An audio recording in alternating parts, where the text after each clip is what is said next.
Hello, my dear students. My name is Shakti and I welcome you all in Shakti Sir classes.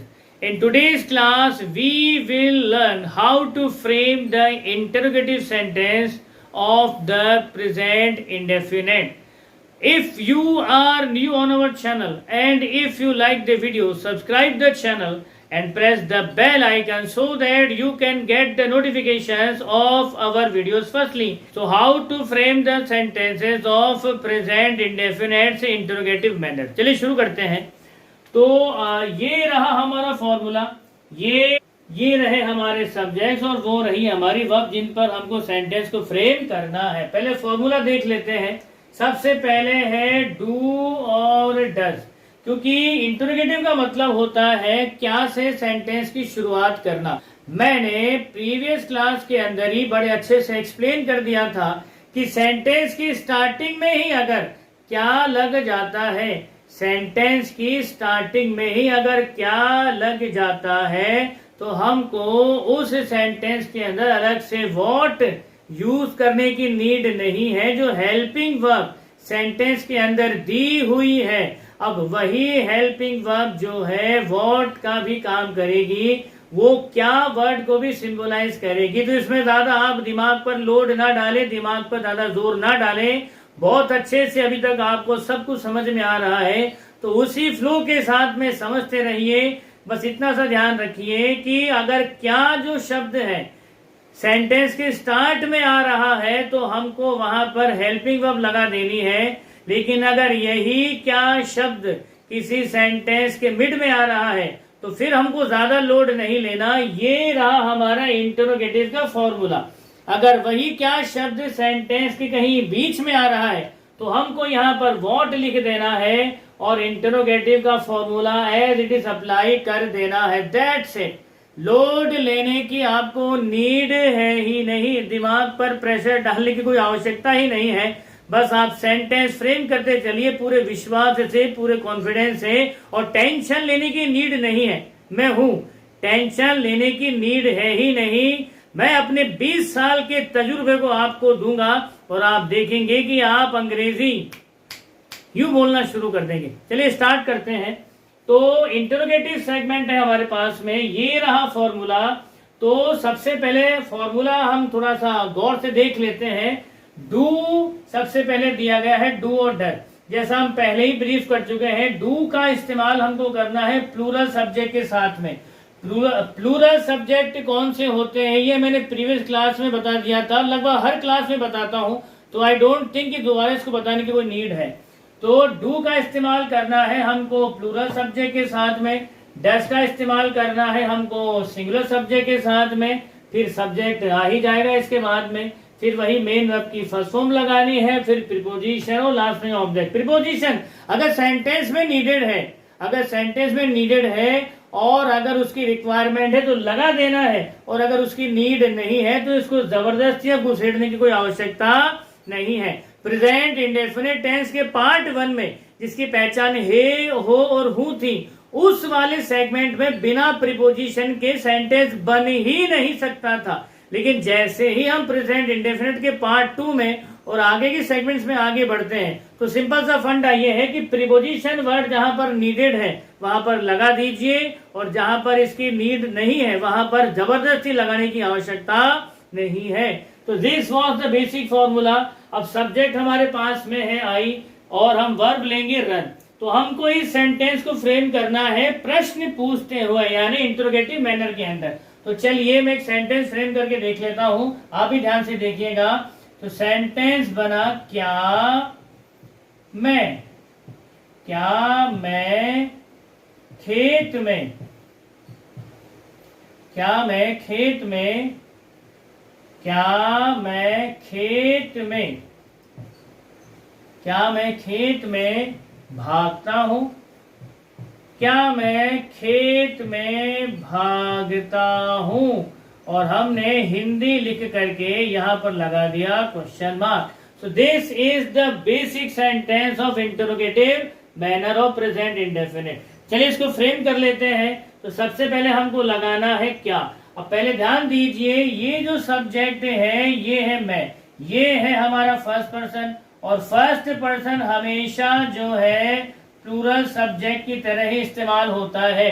तो obviously अगर ये plural की तरह इस्तेमाल हो रहा है तो यहाँ पर हेल्पिंग वर्ब लगेगी do.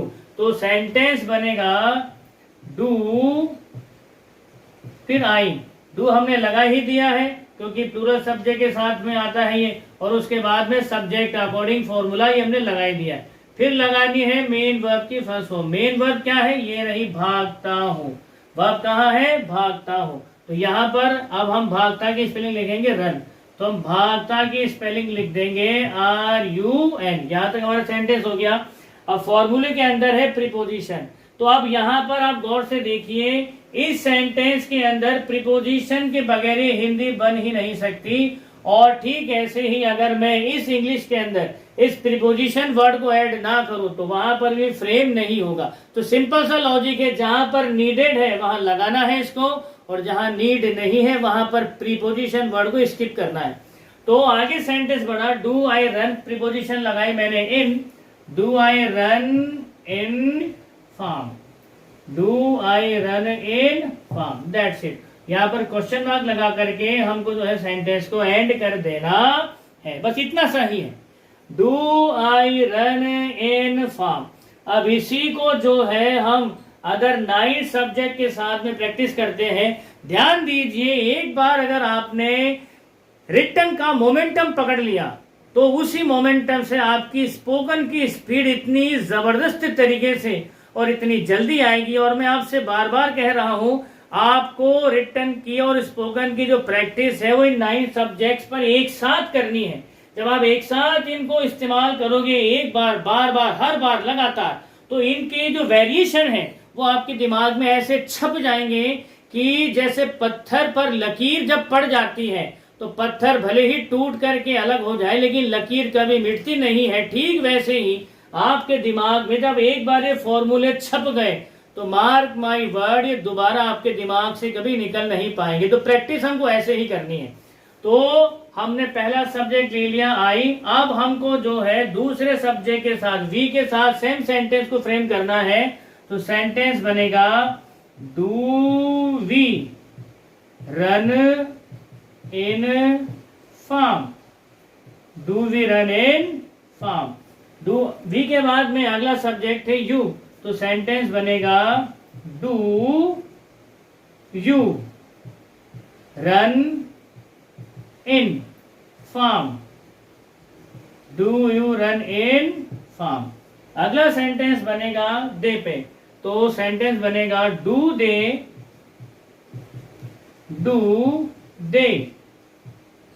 Run in farm. Do they run in farm. They के बाद अगला सब्जेक्ट है हमारा ही। तो इस पे सेंटेंस हम फ्रेम करेंगे does he run in farm. Does he run in farm. फिर अगला सब्जेक्ट है हमारा शी। तो सेंटेंस हमारा फ्रेम होगा does she run in farm. Does she run in farm. She के बाद अगला हमारा सब्जेक्ट है इट। तो सेंटेंस हमारा फ्रेम होगा does it run in farm. Does it run in farm. इसके बाद अगला सब्जेक्ट है सिंगुलर नाउन। तो सिंगुलर नाउन में हम ले लेंगे does Ram. Does Ram run in farm. Does Ram run in farm. फिर अगला है प्लूरल नाउन हमारा सब्जेक्ट। तो इसके लिए इस्तेमाल करेंगे do boys. Do boys run in farm. Do boys run in farm. That's it. तो हमने जो है एक वर्ब लेकर के पूरे 9 के 9 सब्जेक्ट्स को जो है यहाँ पर पहले लिख करके तैयार किया और देखा कि कहाँ क्या वेरिएशन हो रहा है। अच्छा, वेरिएशन को हमने समझ लिया। अब हम जो है इनको प्रैक्टिस करेंगे बोल करके, ताकि हमारी स्पोकन की स्पीड और जल्दी से और अच्छे से आए और हम लगातार हर बार बार बार अपनी स्पोकन की स्किल्स को और धार देते रहे और धार देते रहे और इतनी धार दे दें कि उसकी धार की चमक से जो है पूरी दुनिया की आंखें चुंधिया जाए। तो आइए, रन का तो हमने कर लिया है। अब दूसरा जो वर्ब है, वर्ब की फर्स्ट फॉर्म स्विम, इस पर हम एक सेंटेंस फ्रेम करके देख लेते हैं और इंटरोगेटिव मैनर के अंदर ही फ्रेम करेंगे। तो चलिए शुरू करते हैं। तो हमारा सब्जेक्ट है आई और वर्ब है हमारी स्विम। स्विम यानी तैरना। तो हमको इंटरोगेटिव मैनर में एक सिंपल सा सेंटेंस पहले फ्रेम कर लेना है। तो सेंटेंस फ्रेम करते हैं। मान लीजिए, क्या मैं नदी में तैरता हूं। समझे बच्चों? सेंटेंस बना, क्या मैं नदी में तैरता हूं। तो इसकी इंग्लिश बन जाएगी, do I swim in river. Do I swim in river. अब इसी सेंटेंस को हम दूसरे सब्जेक्ट के साथ प्रैक्टिस करेंगे और वो सब्जेक्ट है वी। अब हम इसको प्रैक्टिस करेंगे वी के साथ। तो सेंटेंस बना, do we swim in river. क्या हम नदी में तैरते हैं। Do we swim in river. अब हम इसको प्रैक्टिस करेंगे यू के साथ। सेंटेंस बना, क्या तुम नदी में तैरते हो। क्या तुम नदी में तैरते हो। तो सेंटेंस बना, do you swim in river. अब दे के साथ, दे का मतलब होता है वह। तो सेंटेंस बना, do they swim in river. Sentence बना, do they swim in river. अगला सब्जेक्ट है ही। तो सेंटेंस बनेगा, क्या वह नदी में तैरता है। लड़के की बात हो रही है, क्या वह नदी में तैरता है। तो सेंटेंस बना, does he swim in river. Does he swim in river. अगला सब्जेक्ट है हमारा शी। अगला सब्जेक्ट हमारा शी है। तो इस पर सेंटेंस बनेगा, क्या वह नदी में तैरती है। तो सेंटेंस बनेगा, does she swim in river. अगला हमारा सब्जेक्ट है इट। क्या यह नदी में तैरता है। तो इसकी ट्रांसलेशन होगी सेंटेंस की, does it swim in river. Does it swim in river. अगला हमारा सब्जेक्ट है सिंगुलर नाउन। तो किसी का भी नाम ले सकते हैं। मान लीजिए हमने नाम ले लिया प्रिया। तो क्या प्रिया नदी में तैरती है। तो सेंटेंस बनेगा, does Priya swim in river. यह हमने सेंटेंस ले लिया। मान लीजिए, क्या नेहा नदी में तैरती है। तो सेंटेंस बनेगा, does Neha swim in river. अगला हमारा प्लूरल सब्जेक्ट है। तो इसको पहले प्रॉपर नाउन में लेंगे। क्या नेहा और पूजा नदी में तैरती है। तो do Neha and Pooja swim in the river. और इसी को जो है कॉमन नाउन के प्लूरल में लेंगे, do girls swim in river. क्या लड़कियां नदी में तैरती हैं। अगला हमारा जो वर्ब है वो है स्नीज। अब हम लेंगे वही आई सब्जेक्ट और एक सेंटेंस फ्रेम करेंगे। स्नीज का मतलब होता है छींकना। तो सेंटेंस हम फ्रेम करते हैं छींकने के ऊपर, इंटरोगेटिव सेगमेंट के अंदर, इंटरोगेटिव मैनर के अंदर। सेंटेंस बनेगा, क्या मैं क्लास में छींकता हूं। तो सेंटेंस बना, do I sneeze in class. फिर वी के साथ, do we sneeze in class. फिर अगला, do you sneeze in class. फिर do they sneeze in class. फिर does he sneeze in class. Does she sneeze in class. Does it sneeze in class. Does Neha sneeze in class. तो अगला है do Neha and Pooja. Do Neha and Pooja sneeze in class. तो इसके बाद अगली verb हमारी आती है बीट। तो वापस हम एक सिंपल सेंटेंस फ्रेम करते हैं। यहाँ पर सब्जेक्ट है आई, वर्ब है हमारी बीट। ये रही बीट। बीट का मतलब होता है किसी को पीटना, ठोक देना, पीट देना, पिटाई कर देना। तो हम सबसे पहले सेंटेंस फ्रेम करते हैं मैं के साथ में बीट के ऊपर और इंटरोगेटिव मैनर के अंदर। ये रहा फॉर्मूला, ये रहा किस तरह से बनता है स्ट्रक्चर, ये रहा हमारे पास। तो सेंटेंस हमने फ्रेम किया, क्या मैं रवि को पीटता हूं। तो सेंटेंस बना, do I beat Ravi. Do I beat Ravi या do I beat to Ravi. Do I beat to Ravi. फिर अगला बनेगा, do we beat to Ravi. फिर बनेगा do you beat to Ravi, do they beat to Ravi, does he beat to Ravi, does she beat to Ravi, does it beat to Ravi, does Neha beat to Ravi, do Neha and Pooja beat to Ravi.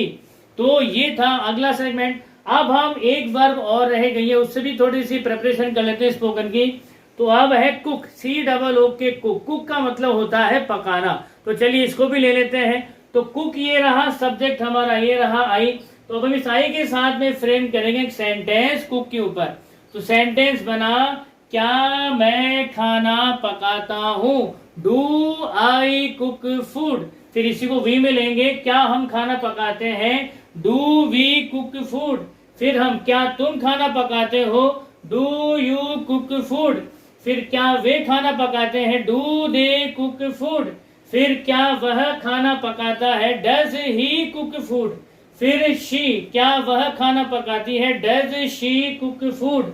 क्या यह खाना पकाता है, does it cook food. और फिर singular subject के साथ में, क्या नेहा खाना पकाती है, डज नेहा कुक फूड। और फिर प्लूरल नाउन में ले लेंगे, क्या नेहा और पूजा खाना पकाती है, तो do Neha and Pooja cook food, या फिर do girls cook food.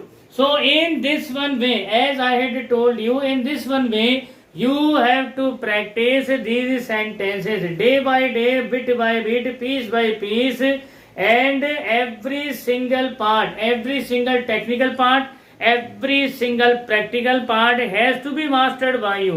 Mark my word, without mastering the technical and the practical parts and the essential grammar, because grammar is the soul of the language. So when you will practice in this one way every single day, as you have already understood, as you have already felt that bit by bit, slowly you have started to develop the skills of English spoken. So ये momentum जारी रखिए, इस manner में practice करते रहिए, और हम इसी टेंस के अगले मैनर इंटरोगेटिव नेगेटिव को लेकर के आपके सामने फिर हाजिर होंगे। तब तक आप खुश रहिए, मुस्कुराते रहिए। जय हिंद, जय भारत, वंदे मातरम।